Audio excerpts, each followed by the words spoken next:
Assalamualaikum, saya akan menceritakan ulang tentang Baron Sakender bab 2, yaitu berjudul Pergi ke Spanyol. Yuk simak video berikut. Ketika ingin perjalanan menuju Gunung Rasamala, Baron Sakender dengan Bengawan Mituna dihadang oleh 4 penyamun. Semula Bengawan ingin menghindari mereka, tetapi Baron Sakender tetap bersikukuh untuk melawan mereka. Pertempuran pun tidak dapat dihindarkan. Baron Sakender dan penyamun sedang bertengkar, saling tendang-tendangan dan melemparkan pedang antara mereka berlangsung. Beberapa kali pedang mengenai penyamun dan beberapa kali mengenai Baron Sakender. Namun dengan kecekatan Baron Sakender dapat mengelawan sekaligus 4 penyamun. Bengawan Mituna sangat kagum dengan kepayuyan Baron Sakender tampak di wajahnya. Bengawan Mituna langsung memeluk dan mencium pipi Baron Sakender.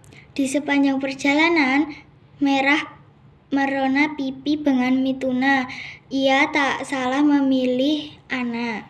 Tibalah Baron Sakender dengan Bengawan Mituna di Gunung Rasamala dan di tempat pertapaan Bengawan Mituna. Pemandangan di pertapaan sangatlah indah. Baron Sakender sangat takjub karena keindahan alamnya. Beberapa ruangan dan pintu tertutup rapat. Bengawan Mituna bertambah hari bertambah sayang kepada Baron Sakender dan memberi hampir semua hartanya diberikan kepada Baron Sakender. Tetapi Bengawan Mituna tidak mengizinkan Baron Sakender untuk memasuki pintu yang satu, yaitu pintu rahasia. Bengawan Mituna tidak mengizinkan Baron Sakender masuk ke ruangan itu karena itu tempat persucian atau untuk bersemedi.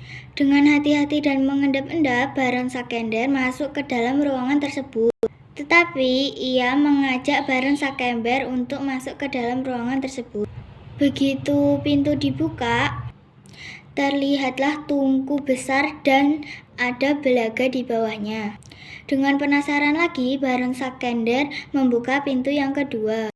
Pada ruangan kedua, aromanya sangat tidak enak dan terlihat tulang-tulang manusia.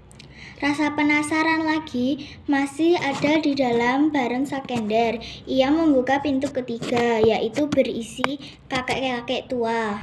Tetapi kakek tersebut sangat besar atau raksasa. Baron Sakender pun terkejut melihat kakek yang sangat raksasa. "Maaf, apakah saya boleh tahu?" tanya halus Baron Sakender kepada kakek. "Nak, saya di sini karena disabotase oleh Bengawan Mituna," ujar kakek. "Saya sebenarnya raja di negeri Nuswa Tembini dan saya bernama Kala Singukara. Kami diserang dan tempat kami diduduki dan dirampas oleh Bengawan Mituna. Karena Bengawan Mituna tidak bisa membunuh saya disandera di tempat di sini," ujar kakek Kala Singukara. "Ya ampun, tega sekali Bengawan Mituna," ujar Baron Sakender. Pertemuan Baron Sakender dan kakek yaitu bernama Kala Singukara dapat dimanfaatkan Baron Sakender untuk menelusuri lebih tentang Bengawan Mituna. "Cucuku, tungku yang berada di kamar pertama adalah tungku untuk dimasaknya anak pungut Bengawan Mituna. Jika sudah lunak, tulang-tulang anak angkatnya akan dimakan. Oleh karena itu, kamu harus berhati-hati karena Bengawan Mituna sangat kejam," ujar kakek Kala Singukara. "Dan kamu harus berhati-hati jika kamu duduk dengan Bengawan Mituna. Takutnya kamu akan disantap seperti anak pungut lainnya." Tetapi Baron Sakender dengan kurang yakin dengan perkataan kakek Kala Singukara. "Dengan bukti, saya akan membuktikan bahwa ucapan saya benar," ucapan kakek Kala Singukara. Kakek Kala Singukara memberikan Baron Sakender air berupa teh Reh Tata Dharmi. Air itu dapat menghidupkan tulang-tulang ini menjadi manusia, berupa Raja Putra yang sangat tampan sekali. Melihat bukti yang sudah diberikan kakek Kalasingukara, Baron Sakender dengan yakin meneteskan air itu kepada tulang-tulang.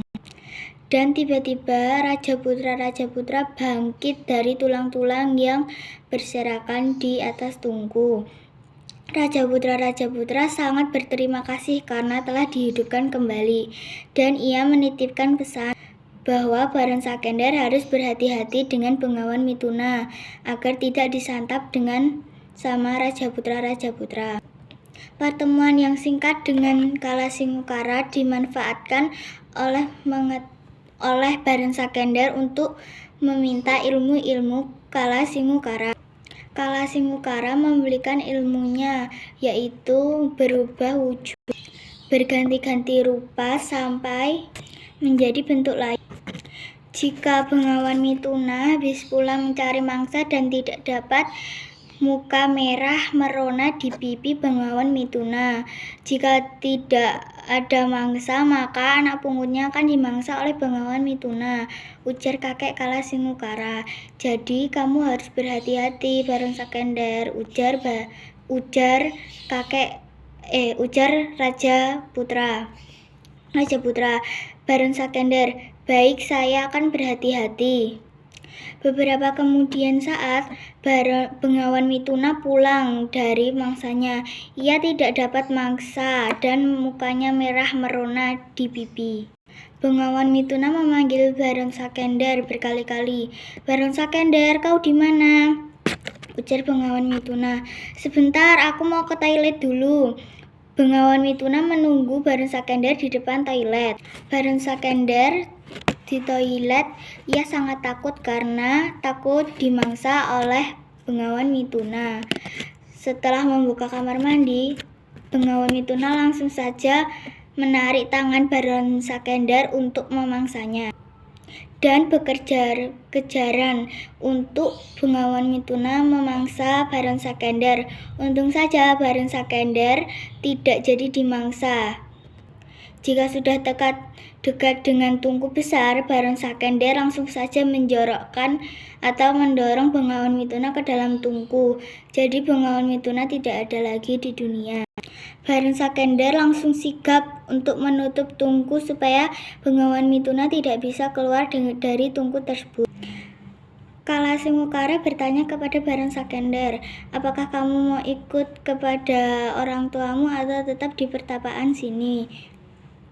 Baron Sakender menjawab dengan sopan, saya ingin di pertapaan sini untuk mendapat banyak ilmu dari kakek. Sudah beberapa tahun Baron Sakender dengan kakek Kalasingukara di situ dan mempelajari berbagai macam ilmu-ilmu. Setelah sekian lama, Baron Sakender akhirnya juga bisa memiliki ilmu-ilmu yang penting, dan ujar kakek, anakku, gunakanlah ilmu ini untuk kebaikan dan jangan gunakan untuk kejahatan. Jika kau gunakan untuk kejahatan, maka ilmumu ini akan hilang selamanya. Baron Sakender menyebut Kalasingukara dan menganggapnya sebagai kakeknya sendiri. Setelah mendengar nasihat-nasihat dari kakek, mereka pun beristirahat. Ketika malam tiba, Baron Sakender bermimpi bertemu dengan putri Raja Spanyol. Ia sangat cantik sekali. Baron Sakender ingin segera menikahi putri Raja Spanyol. Hanya kakek yang tahu dalam mimpi Baron Sakender, dan ia meminta izin agar dibolehkan dan dibawa bekal untuk bertemu ke dalam putri Raja Spanyol. Kakek menyetujuinya dan memberikan air tirta kencana. Air tirta kencana adalah apabila air tersebut dioleskan kepada benda atau apapun itu akan berubah menjadi emas. Baron Sakender ditemani oleh Baron Sakeber Di sepanjang perjalanan, ia bertemu oleh ular yang kulitnya terkena luka oleh pemburu. Lalu ia mengoleskan air tirta kencana kepada kulit ular tersebut. Tetapi anehnya ular tersebut bisa ngomong, "Terima kasih Tuan, kau sudah memberiku air ini dan menyembuhkan sakitku. Nanti kalau ada apa-apa langsung saja bilang, ular, aku butuh bantuanmu." Tetapi Baron Sakender tidak ingin meminta bantuan kepada ular tersebut. Tetapi ular tersebut karena ia mempunyai budi dan ia harus membalas budi, ular tersebut mengikuti Baron Sakender dan Baron Sakeber lewat dalam tanah. Tiba-tiba di perjalanan ada seekor elang. "Maaf Bu, tadi sebenarnya dengan kuda. Kuda Sembrani yang mengaku sebagai saudara kembar Baron Sakender. Kuda ini pun juga diusapi dengan air tirta kencana dan tiba-tiba tubuh kuda tersebut menjadi emas dan sangat berkilau. Kuda tersebut pun menawarkan Baron Sakender dan Baron Sakeber untuk menaiki punggung kuda tersebut agar perjalanan tidak terlalu panjang atau jauh dan untuk meringankan beban Baron Sakender. Tetapi Baron Sakender menolak mentah-mentah. Ia ingin berjalan sampai ke Spanyol untuk bertemu wanita impiannya.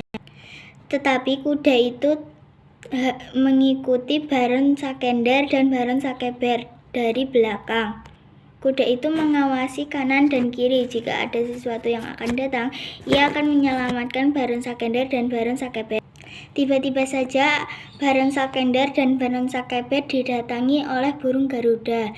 Sama dengan halnya kuda Sembrani. Dengan air tirta kencana dioleskannya kepada burung Garuda. Seketika sayap burung Garuda tersebut berubah menjadi emas. Akhirnya burung Garuda mengikuti perjalanan Baron Sakender untuk ke Spanyol. Di kerajaan Spanyol, putri dari raja tersebut bernama Sekar Ayu ingin segera menikah dan mendapatkan jodoh. Tetapi tidak ada satupun raja yang memenuhi semua syarat yang diberikan oleh raja. "Anakku, sebaiknya kau cepat-cepat mencari calon suamimu. Karena kalau misal kerajaan ini dipimpin oleh seorang wanita kurang pantas. Wanita berpantas dengan peran permaisuri." Ternyata Putri Sekar Ayu juga bermimpi dengan hal yang sama Baron Sakender. Ia bermimpi bertemu laki-laki dari Bukit Rasamala untuk menikahinya. Ia dengan bibinya mencari Baron Sakender. Sang putri sangat senang. Akhirnya ia memiliki calon suami, yaitu bernama Baron Sakender. Tetapi selama perjalanan, Putri Ayu Sekar dengan bibinya itu tidak menemui Baron Sakender dan Baron Sakeber. Ia hampir putus asa, tetapi dengan semangat bibinya ia langsung mencari lagi Baron Sakender. Selama perjalanan ada burung berkicauan, kayaknya itu ingin membawa Putri Sekar Ayu kepada Baron Sakender. Dan Baron Sakender mendengar suara burung berbunyian dan sama halnya seperti Putri Sekar Ayu, ia mengikuti burung tersebut dan tak lama kemudian Baron Sakender dengan Putri Sekar Ayu bertemu. Tetapi bertemu dari kejauhan.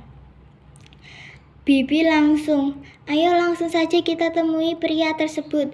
Tetapi Putri Sekar Ayu tidak mau karena ia tidak mau harga dirinya jatuh. Seharusnya laki-laki yang menemui perempuan dan melamarnya. "Kalau wanita seperti itu kayaknya tidak cocok, Debbie," ujar Putri Sekarayu. Kita harus membuat strategi supaya kita bisa menemui pria tersebut tetapi dengan tidak sengaja. Setelah itu, Baron Sakender pun menyadari bahwa Putri Sekarayu yang dimaksud dalam mimpi tersebut ada di sekitar sini. Ia berjalan dengan tak lama kemudian Baron Sakender dan Putri Sekarayu bertemu. Tanpa pikir panjang, Baron Sakender bertanya, "Siapakah kalian? Dan kemana tujuan kalian?" Bibi menjawab, "Kami adalah rombongan kerajaan Putri Spanyol. Ini adalah Putri Sekarayu, anak dari raja dari kerajaan Spanyol." Tak lama kemudian ia bersepakat untuk Baron Sakender dan Baron Sakender untuk pergi ke kerajaan Spanyol. Tetapi pada saat ingin masuk, Baron Sakender ditanyain dengan pengawal, "Siapakah kamu? Jika ingin masuk, lawan kerajaan ini dulu." Tanpa banyak ucap, Baron Sakender langsung saja berperang dengan pengawal-pengawal raja. Baron Sakender menang dan boleh masuk ke dalam kerajaan. "Paduka, saya ini Baron Sakender dan saya bermimpi untuk menikahi Putri Spanyol yang bernama Putri Sekarayu. Lain halnya dengan Putri Sekarayu, ia juga bermimpi akan dinikahinya Baron Sakender dari Gunung Rasamala." Beberapa hari kemudian, Baron Sakender tinggal di dalam kerajaan. Tiba-tiba terjadi serangan dan dari kerajaan di kota Spanyol. Baron Sakender mengalahkan raja untuk menyerangnya. Semua raja dan pengawal dapat dikalahkan oleh Baron Sakender dan dibantu ular, kuda, dan burung garuda yang sempat ia oleskan oleh air tirta bencana. Akhirnya raja-raja yang mengepung kerajaan yang ia tinggali menyerah karena Baron Sakender sangatlah kuat. Raja Spanyol bangga karena Baron Sakender telah mengalahkan raja-raja lainnya dan Raja Spanyol sangat kagum dengan ketangguhan dan ketangkasan Baron Sakender. Sesuai dengan janjinya, raja harus menikahi putrinya. Raja harus mengikat janjinya untuk jika Baron Sakender menang akan dinikahinya dengan putrinya, yaitu bernama Putri Sekarayu. Tak lama kemudian Baron Sakender diberi gelar Prabu Anom. Itulah cerita bab 2 dari Baron Sakender. Terima kasih. Dan simak kelanjutan dari bab 3.